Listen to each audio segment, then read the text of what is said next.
Oke teman-teman, kita beres-beres belakang rumah. Udah bala sekali ini ya. Oke. Bab 281. Saya suka air. Bagaimana mungkin Ye Guan tidak mengetahui apa yang dipikirkan orang-orang ini? Ingin mengambil kembali pohon keramat alami? Bagaimana bisa? Ini diberikan kepadanya oleh Kaisar Qing, bukan dari klan ini. Kesan baik yang baru saja saya rasakan telah hilang tanpa jejak saat ini. Mendengar perkataan Ye Guan, wajah pemimpin klan Ling tiba-tiba menjadi gelap. Ekspresi orang-orang kuat lainnya dari suku lain juga berubah sedikit suram saat ini. Tuan Ye, yang berasal dari Guangxuan Universe, jelas tidak ingin mengembalikan pohon suci alami ini. Untuk sesaat, beberapa pria kuat menunjukkan kejahatan di mata mereka. Melihat adegan ini, ekspresi Ye Guan sangat tenang. Tentu saja, dia tidak takut pihak lain melakukan kekerasan. Dia merindukan kebaikan Kaisar Qing, tapi bukan kebaikan orang-orang ini. Mundur, pada saat ini, suara dingin tiba-tiba terdengar dari samping. Mendengar suara ini, semua orang melihat sekeliling dan melihat seorang pemuda berpakaian putih berjalan tidak jauh dari situ. Melihat pemuda berbaju putih ini, semua pria kuat tercengang. Keturunan klan Qingdi, Kaisar Qing secara alami memiliki keturunan. Meskipun klan Kaisar Qing saat ini telah kehilangan kejayaannya, ia masih termasuk yang terbaik di antara jutaan klan ini. Pada saat ini, sekelompok pria kuat memandang pemuda berpakaian putih dengan ekspresi aneh. Mengapa anak laki-laki berbaju putih ini adalah keturunan Kaisar Qing? Namun Kaisar Qing tidak mewariskan warisannya kepada klan Kaisar Qing, melainkan memberikannya kepada orang luar. Di belakang pemuda berkulit putih, ada juga sekelompok orang kuat dari klan Kaisar Qing, dan pada saat ini, wajah orang-orang kuat dari klan Kaisar Qing ini sangat jelek. Warisan Kaisar Qing, mereka telah menunggu bertahun-tahun, tetapi sekarang, nenek moyang mereka telah diberikan kepada orang luar. Ini sangat sulit untuk mereka terima. Oleh karena itu, ketika melihat Ye Guan, semua orang kuat dari klan Kaisar Qing memiliki ekspresi yang sangat tidak baik, dan beberapa bahkan bersikap bermusuhan tanpa malu-malu. Pemuda berbaju putih berjalan ke arah Ye Guan dan sedikit mengepalkan tinjunya. Tuan Ye, saya Qing Yue dari klan Kaisar Qing, sekarang kepala keluarga dari klan Kaisar Qing.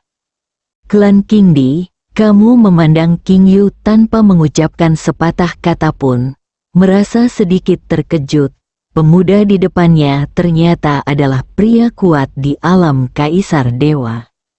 Qing Yu tersenyum, lalu berkata, saya sudah lama mendengar tentang nama Tuan Ye, dan kamar hari ini memang layak diterima. Saat dia berbicara, dia berhenti sejenak dan kemudian berkata, Tuan Ye, meskipun pohon suci alami ini adalah pohon leluhur alam semesta tanpa batas, ia tidak dimiliki oleh jutaan orang di alam semesta tanpa batas. Ia memiliki pilihannya sendiri. Sejak itu belum menolak Tuan Muda Ye. Itu membuktikan bahwa mereka telah memilih Tuan Muda Ye. Jadi kami, klan Qingdi, tidak akan punya ide lain. Ye Guan sedikit terkejut saat mendengar kata-kata Qing Yu.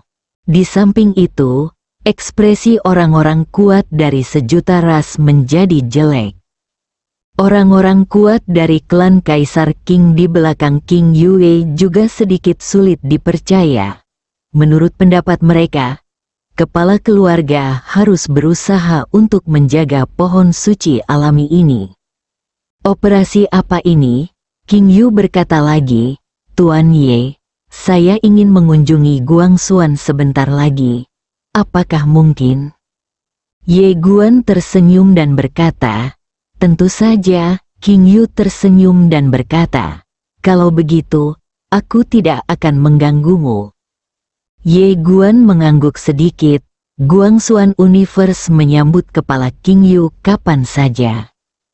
King Yu bertanya, jika Tuan Ye tidak sibuk, dia bisa pergi ke alam King Di. Ye Guan menggelengkan kepalanya dan tersenyum. Aku masih punya beberapa hal penting yang harus dilakukan. Jadi aku tidak akan mengganggumu hari ini. Aku akan datang mengunjungimu besok. King Yu tidak memaksakan diri dan berkata sambil tersenyum, selamat datang kapan saja. Ye Guan menyilangkan tinjunya dan berkata, selamat tinggal. Setelah mengatakan itu, dia berbalik, berdiri dengan pedangnya, dan menghilang di ujung langit. King Yu memandang ke langit sambil berpikir. Setelah beberapa saat, King Yu berkata, ayo pergi. Setelah mengatakan itu, dia berbalik dan pergi bersama orang-orang kuat dari klan Kaisar Qing. Di lapangan, wajah para miliuner itu muram. Tentu saja mereka ingin merebutnya, tapi mereka benar-benar tidak berani. Siapa ini? Ini adalah alam semesta Guangxuan. Sungguh mengerikan keberadaan yang telah ada sejak awal mula alam semesta nyata 30 juta tahun yang lalu. Terutama belum lama ini, Ye Guan menerobos masuk ke alam semesta sejati, membunuh banyak orang jenius di alam semesta sejati, dan mampu melarikan diri tanpa cedera. Perampokan? Keberanian mereka sebenarnya tidak terlalu besar. Setelah mereka jauh dari orang-orang kuat dari jutaan suku, Tetua Agung suku King Yu tiba-tiba datang. Dia berkata dengan suara yang dalam, King Yu, mengapa kamu menyerahkan pohon suci alami? Para tetua lainnya juga memandang King Yu dengan bingung, dan beberapa bahkan menunjukkan ketidakpuasan di mata mereka. King Yu berhenti dan berkata, Tetua, menurutmu orang seperti apa nenek moyang kita? Tetua Agung segera berkata, secara alami, ini tidak ada bandingannya. Berbicara tentang ini, dia sedikit mengernyit, apa yang ingin kamu katakan? King Yue menghela nafas dengan suara rendah. Tetua Agung, alam semesta tanpa batas saat ini bukan lagi alam semesta tanpa batas di masa lalu.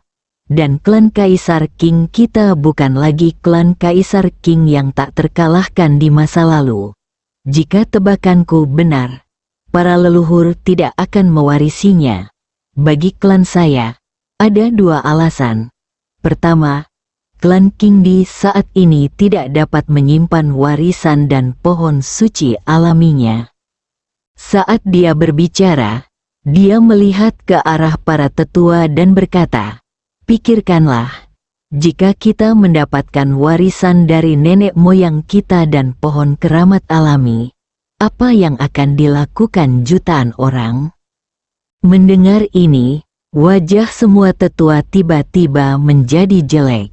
Saya pasti menginginkannya. Klan Qing Di saat ini bukan lagi klan Qing Di yang tak terkalahkan di masa lalu. Jika mereka memiliki warisan Qing Di dan pohon suci alam, mereka akan diidam-idamkan oleh jutaan klan yang akan membawa bencana besar. Setelah memikirkan hal ini, ekspresi semua tetua menjadi rumit. King Yu menambahkan, sebenarnya jutaan suku baik-baik saja. Yang paling mereka takuti adalah menarik kekuatan lain untuk mengingini mereka, seperti suku Panwu dan suku Botian. Pohon keramat alami sangat berharga dan pengaruhnya sangat surgawi. Menentang, kedua kekuatan ini pasti menginginkannya. Jadi begitu kita mendapatkan pohon keramat alami, itu akan menjadi bencana. Saat dia berbicara, dia mengangkat kepalanya untuk melihat dunia dan berkata dengan lembut, jika sebelumnya keinginan nenek moyang masih ada, mereka mungkin masih sedikit waspada. Tapi sekarang, keinginan nenek moyang sudah hilang, dan mereka tidak akan lagi memiliki kekhawatiran. Tetua agung itu menghela nafas dengan suara rendah dan tidak berkata apa-apa. King Yu tersenyum dan berkata, para leluhur memberikan warisan dan pohon suci alami kepada Tuan Ye. Mereka tidak diragukan lagi membantu klan Qingdi dan alam semesta Wujian untuk mendapatkan bantuan yang besar. Jutaan klan begitu rakus sehingga mereka hanya melihat manfaatnya dalam di depan mereka. Tetapi mereka tidak mengetahuinya. Hal yang paling berharga adalah bantuan Tuan Ye. Dengan bantuan ini, jika kita dalam masalah, Tuan Ye dan Guangxuan Universe tidak akan berdiam diri dan mengabaikannya. Setelah mendengar kata-kata King Yue, semua tetua mengangguk sedikit. Ketika mereka melihat King Yue, ada senyuman di wajah mereka. Pantas saja para leluhur ingin menunjuk King Yu sebagai pemimpin klan dalam satu generasi. King Yu berkata lagi, jutaan klan mendambakan warisan Tuan Ye dan pohon suci alami. Mereka tidak menginginkan bantuan ini, tetapi kita tidak dapat melakukannya. Jika tidak, itu sama dengan kehilangan warisan dan benda suci sebagai serta bantuannya. Saat itu, semua usaha nenek moyang kita sia-sia. Begitu suaranya turun, tiba-tiba, ruang dan waktu di sekitarnya sedikit bergetar. Dan kemudian, titik lampu hijau yang tak terhitung jumlahnya muncul di sekelilingnya. Dan titik lampu hijau ini perlahan melonjak menuju King Yu. Warisan Kaisar Qing. Melihat pemandangan ini, semua orang kuat dari klan Kaisar Qing di tempat itu tiba-tiba menjadi bersemangat. Ternyata nenek moyang meninggalkan warisan di sini. Merasakan titik cahaya hijau yang tak terhitung jumlahnya mengalir ke tubuhnya, King Yu perlahan mengepalkan tangannya. Pada saat ini, dia secara alami bersemangat. Meskipun dia memahami kebenarannya, dia merasa sedikit tidak nyaman ketika nenek moyangnya memberikan warisan dan pohon keramat alami kepada orang luar.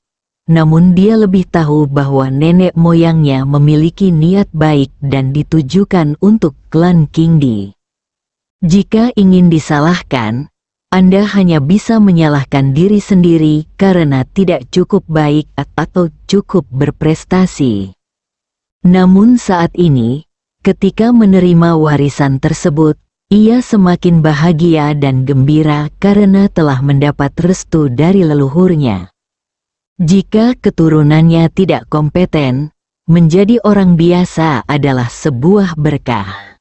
Jika tidak, bencana akan terjadi, dan jika Anda memiliki kemampuan dan kebijaksanaan, tentu Anda perlu mendukungnya.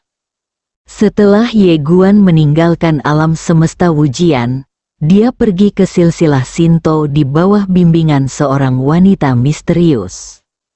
Dalam susunan transmisi saluran, Ye Guan tetap diam. Apa yang terjadi 2 hari terakhir ini membuatnya sedikit bingung. 8 mangkuk itu adalah dewa, wanita misterius itu juga seorang dewa. Untungnya, Tuan Ta bukanlah dewa. Jika tidak, dia akan ragu apakah dia itu dewa. Dari perbincangan antara Bawan, wanita misterius, dan pemegang pedang, ia mendapat sebuah informasi, yaitu Dewa Alam Semesta Sejati telah melakukan sesuatu yang menimbulkan perbedaan dan konflik di antara mereka. Alhasil, wanita misterius itu dan Bawan pun meninggalkan alam semesta nyata. Namun dapat dirasakan bahwa wanita misterius dan Bawan masih memiliki perasaan terhadap alam semesta yang sebenarnya, terutama terhadap dewa sejati yang legendaris. Setelah memikirkan hal ini, Ye Guan tiba-tiba bertanya, "Senior, dari desa Batu manakah kamu dan Zhen berasal?" Wanita misterius itu berkata, "Ya." Ye Guan sedikit penasaran, "Apakah kalian semua bersaudara?" Wanita misterius itu berkata dengan lembut, "Saya tidak sama dengan mereka, tapi hubungan kami lebih dekat daripada hubungan saudara kandung." Setelah Ye Guan terdiam beberapa saat, dia berkata, "Bisakah kamu memberitahuku?" Setelah beberapa saat, wanita misterius itu berkata, "Bertahun-tahun yang lalu, di Sichun, saya, pemegang pedang, Bawan dan Zhen semuanya yatim piatu. Orang tua kami tewas dalam pertempuran dengan monster besar. Setelah itu, kami berempat bersaudara bergantung pada satu sama lain. Zhen adalah kakak perempuan tertua, saya adalah kakak perempuan kedua, dan Bawan adalah yang termuda. Namun, Bawan sangat berbakat, nomor 2 setelah kakak perempuan tertua, dan merupakan satu-satunya yang bisa mengimbanginya di awal panggung." Ye Guan bertanya, "Apa yang terjadi selanjutnya?" Wanita misterius itu berbisik, "Untuk melindungi Sichun, keempat saudara perempuan kita semua berlatih keras. Dan selama pertempuran terakhir antara Sichun dan Iblis Besar." Pada titik ini, dia berhenti bicara. Ye Guan bertanya, "Apa yang terjadi?" Wanita misterius itu tidak berkata apa-apa lagi. Meskipun Ye Guan bingung dan penasaran, dia tidak melanjutkan bertanya. Wanita misterius itu tiba-tiba berkata, "Di alam semesta ini, dari masa lalu hingga saat ini, tidak ada pria baik dan pria jahat yang murni. Faktanya, semua orang demi kepentingan dirinya sendiri atau kekuatan di belakang mereka. Pria kecil, meskipun kamu punya darah iblis gila, hatimu masih baik. Ya, kamu sekarang memiliki senjata ampuh alam semesta Guangxuan. Jadi kamu harus berhati-hati dalam tindakanmu di masa depan, karena perkataan dan perbuatanmu dapat menentukan hidup atau mati makhluk hidup yang tak terhitung jumlahnya." Ye Guan mengangguk, "Saya mengerti, dengan kekuatan sebagai senjata tajam, timbullah niat membunuh." Tentu saja, Ye Guan bukanlah orang suci. Baginya, saya tidak menimbulkan masalah atau menindas orang lain. Tetapi Anda juga tidak bisa menindas saya. Jika tidak, saya akan menunjukkan pedang besar saya. Segera, Ye Guan melewati seberkas cahaya putih dan sampai di sebuah pulau terpencil, dikelilingi oleh laut sejauh mata memandang. Kamu melihat sekeliling dan berkata dengan lembut, "Pemilik Dadao Pen sebenarnya tinggal di laut." Xiaota berkata, "Karena dia suka air." Wanita misterius. "Saya merekomendasikan novel urban seorang teman, Raja Naga Medis, yang ditulis oleh Dewa Kota Besar Xiao Ming. Jika Anda memiliki teman yang menyukai kota, Anda dapat membacanya. Novel ini memiliki 1.000.000 kata, sangat gemuk, dan dapat disembelih. Terakhir, silakan pilih bab 282, memutuskan hubungan antara ayah dan anak." Seperti air, mendengar perkataan Xiaota, Ye Guan tertegun sejenak, lalu menggelengkan kepalanya dan tersenyum. Kata-kata Taye sepertinya memiliki arti lain. Namun, Ye Guan tidak terlalu memikirkannya. Dia melihat ke kejauhan. Di depannya ada hutan labu yang lebat. Setiap pohon labu ditutupi dengan labu yang lebat, Labu-labu ini bersarang satu di dalam yang lain, seperti boneka Matryoshka. Itu sangat spektakuler. Ribuan kaki jauhnya di belakang hutan Kalabash, terdapat sebuah gunung yang tinggi. Puncak gunung tersebut langsung menuju ke awan, sangat megah. Dan di antara awan di tengah gunung, sebuah aula kuno dan megah dapat terlihat samar-samar. Ye Guan tahu bahwa ini seharusnya adalah kuil Shinto. Ye Guan berjalan perlahan menuju aula utama. Dia melihat sekeliling dan melihat tidak ada nafas di sekitarnya. Tapi dia tetap tidak berani gegabah dan bertanya dalam hatinya, "Senior, apakah itu berbahaya?" Wanita misterius itu berkata, "Tidak ada bahaya."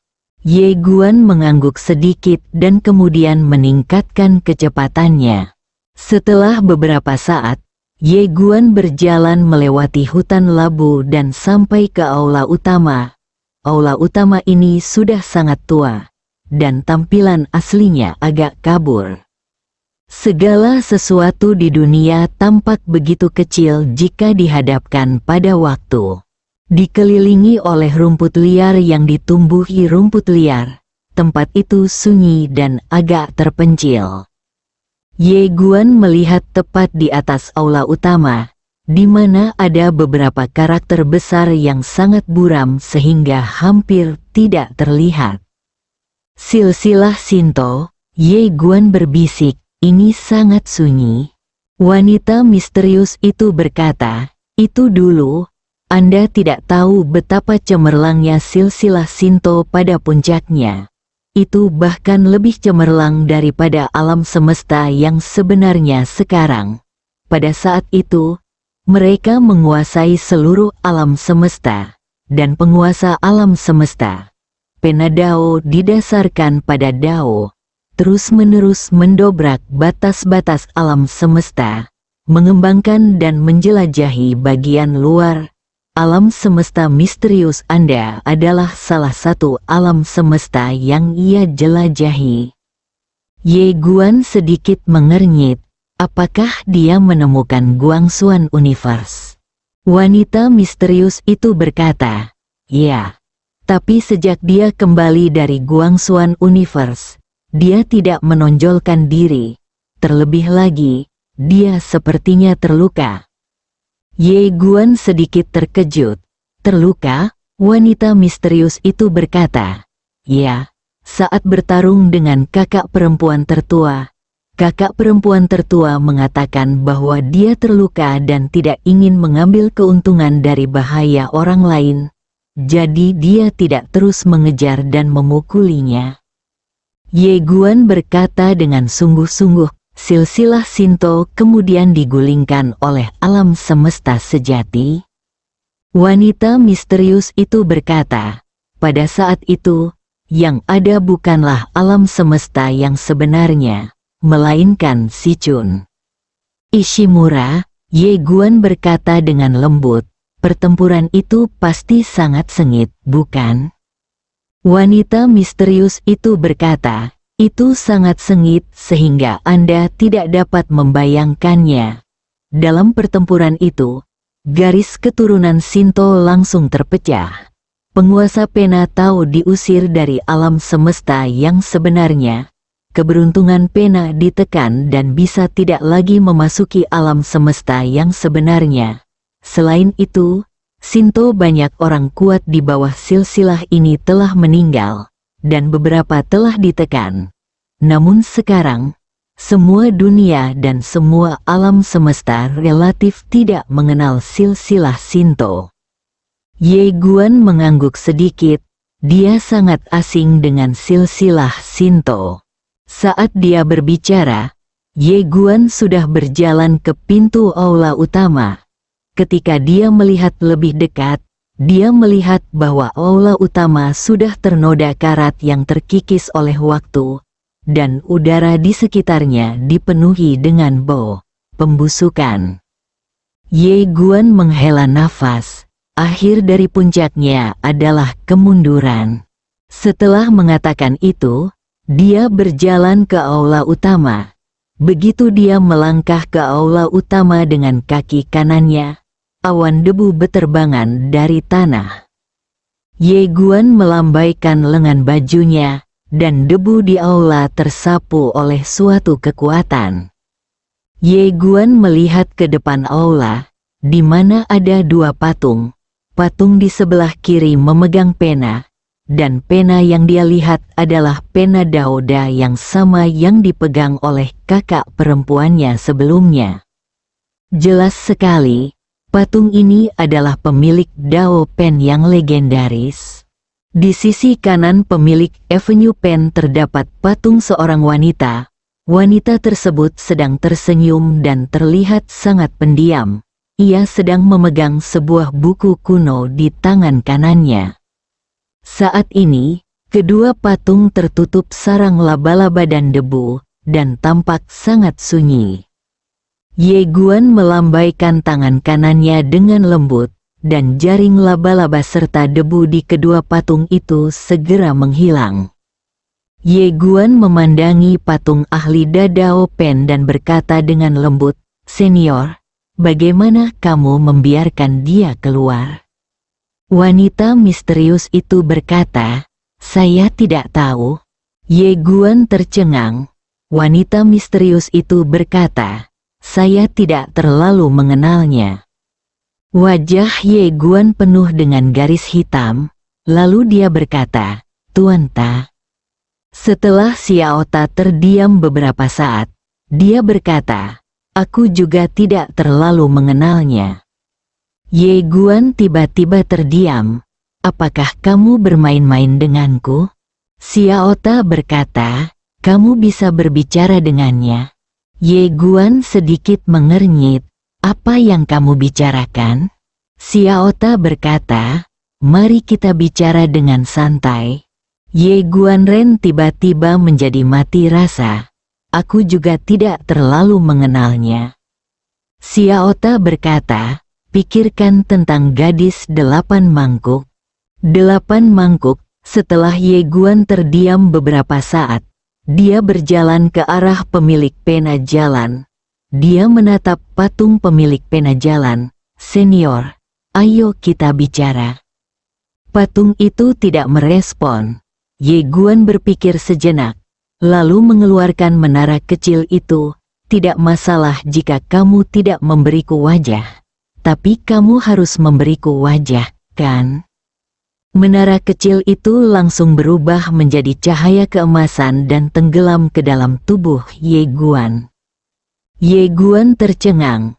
Xiao Ta berkata dengan sungguh-sungguh, "Kamu harus mengandalkan dirimu sendiri. Dan kamu tidak bisa menggunakan wajahku. Tahu, bagaimanapun, ini adalah bantuan. Dan aku tidak ingin berutang budi kepada pemilik pena Dao-Dao."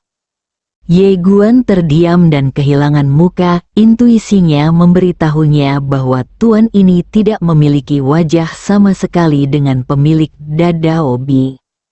Ye Guan menggelengkan kepalanya dan menghela nafas, lalu menatap patung pemilik pena Dao. Setelah terdiam lama, dia mengeluarkan pedang Dao. Tuan Ta tidak punya wajah, jadi dia hanya bisa melihat bibinya. Jika bibinya tidak memberinya muka apapun, maka dia tidak punya pilihan selain pergi. Begitu pedang Xingdao muncul, patung itu sedikit bergetar, dan kemudian sebuah bayangan perlahan melayang keluar. Ye Guan terdiam. Bibi masih punya wajah, bayangannya sangat buram dan tidak terlihat jelas. Ye Guan mengepalkan tangannya. "Senior," bayangan itu tersenyum, dan kemudian secara bertahap memadat menjadi seorang pria. Dia melirik ke arah Ye Guan dan berjalan keluar. "Ikuti aku." Ye Guan mengangguk dan mengikuti. Setelah pria itu keluar dari aula, dia melihat segala sesuatu di depannya, dan pandangan rumit muncul di matanya. Tapi sekarang, tempat itu sangat terpencil. Kamu memandang pria di depannya dengan rasa ingin tahu di dalam hatinya. Ahli pena jalan, dia tahu bahwa di alam semesta Guangxuan, siapapun yang dipilih oleh ahli pena Dao ditakdirkan untuk menjadi orang yang dipilih oleh takdir. Semoga beruntung. Sebelumnya, alasan mengapa semua orang percaya bahwa Lu Tian adalah orang yang ditakdirkan adalah karena semua orang percaya bahwa Lu Tian adalah orang yang dipilih oleh ahli Dao Pen. Saat ini, pria itu tiba-tiba tersenyum dan berkata, "Apakah kamu punya masalah dengan saya?" Ye Guan mengangguk, lalu menceritakan kisah tentang 8 mangkuk. Setelah mendengarkan kata-kata Ye Guan, pria itu tidak berkata apa-apa, tapi berjalan perlahan tidak jauh. Ye Guan ragu-ragu sejenak, lalu mengikuti. Di tengah perjalanan, pria itu tiba-tiba berkata, "Aku juga tidak bisa menemukan gadis dari Bawan untukmu." Ye Guan sedikit mengernyit. Pria itu tersenyum dan menjelaskan, 3.000 jalan berada di bawah kendali saya. Tetapi dia membuka jalan terpisah di luar 3.000 jalan. Jalan itu tidak di bawah kendali saya. Jadi saya tidak dapat menemukannya. Ye Guan terdiam dan perlahan mengepalkan tangannya. Pria itu melanjutkan. Tapi, Ye Guan tiba-tiba mengangkat kepalanya dan menatap pria itu. Pria itu tersenyum dan berkata, "Jika kamu memiliki cermin waktu, kamu dapat menemukannya melalui cermin ini." Ye Guan sedikit mengernyit. Cermin waktu, pria itu mengangguk. Ya, cermin ini dapat memantulkan waktu dan memiliki kekuatan waktu terkuat di dunia. Ye Guan bertanya, "Di mana cermin waktu?" Laki-laki itu tersenyum dan berkata, "Di dunia waktu, jika kamu ingin mendapatkan cermin ini, kamu bisa melakukannya dengan cepat. Karena bukan hanya kamu yang ingin mendapatkan cermin ini."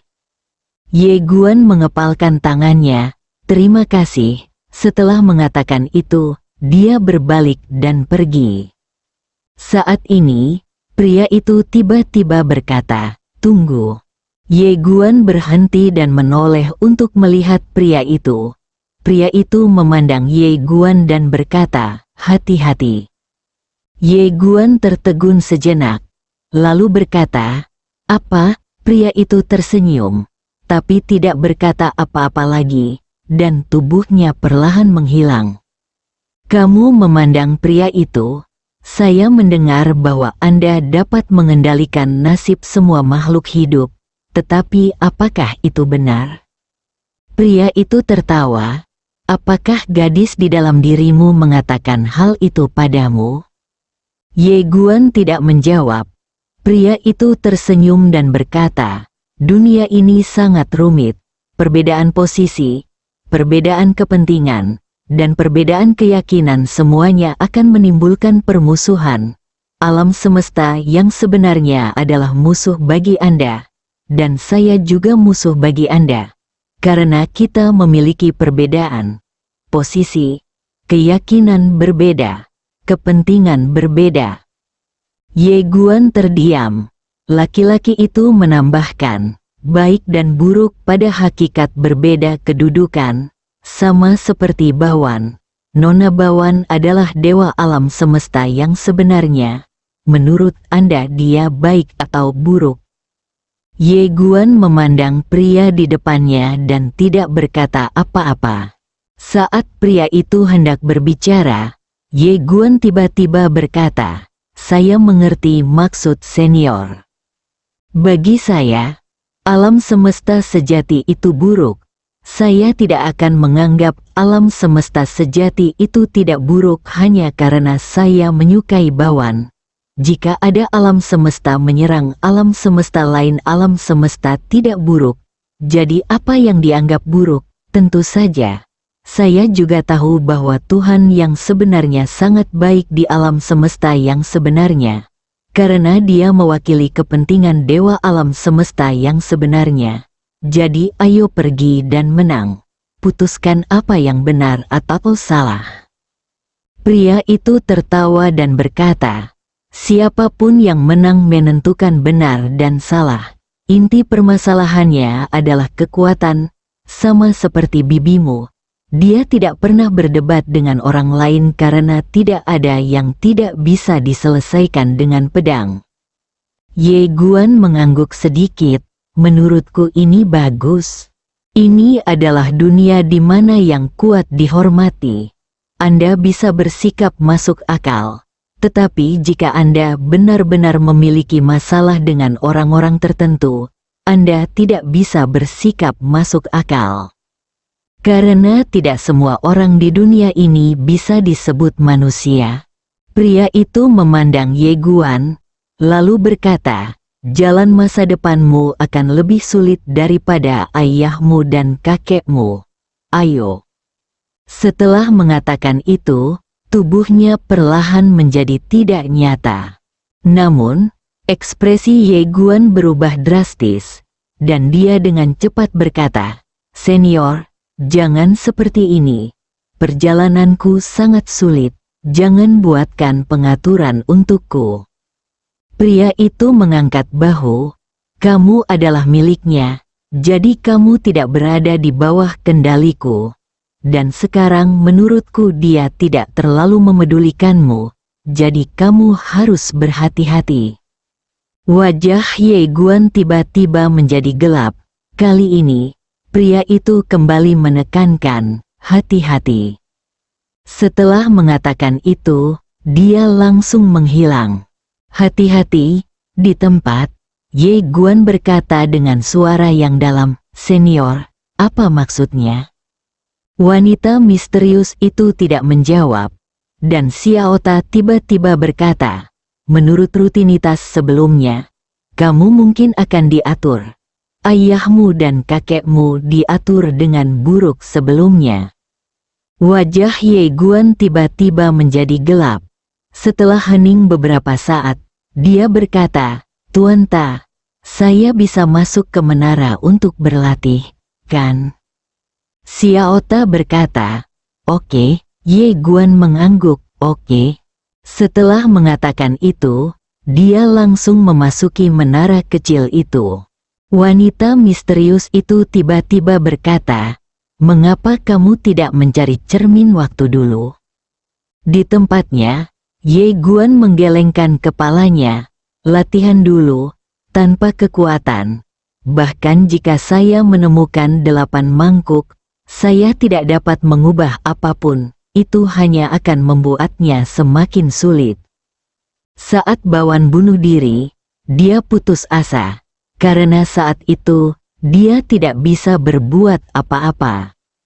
Ye Guan menambahkan, "Saya bisa bertemu dengan pemilik pena Dao Dao kali ini karena wajah bibi saya. Saya telah berpikir, tanpa bibi, ayah, dan kakek saya, siapakah saya?" Wanita misterius itu terdiam. Ye Guan tertawa kecil. "Sebenarnya tidak masuk hitungan, termasuk Master Ta dan senior. Jika bukan karena status spesialku, aku mungkin akan seperti itu di depan senior dan Master Ta, kan?" Saat dia mengatakan itu, dia menggelengkan kepalanya dan tersenyum. Kenyataannya sangat kejam. Tanpa ayahku, aku, Ye Guan, paling banter akan menjadi seorang jenius dengan beberapa bakat. Wanita misterius itu berkata, "Mengapa kamu tiba-tiba mendapat ide seperti itu?" Ye Guan berkata dengan lembut, "Saat menghadap pemegang pedang, aku menemukan bahwa jika aku tidak memanggil kakek, ayah, dan bibiku, aku bukan siapa-siapa." Saat dia berbicara, dia perlahan menggenggam tangannya. "Jadi, Xiaota tiba-tiba gemetar. Kamu tidak ingin memutuskan hubungan ayah anak dengan ayahmu. Apakah kamu membuka satu halaman silsilah ini?" Sedikit mengasyikkan, wanita misterius bersambung.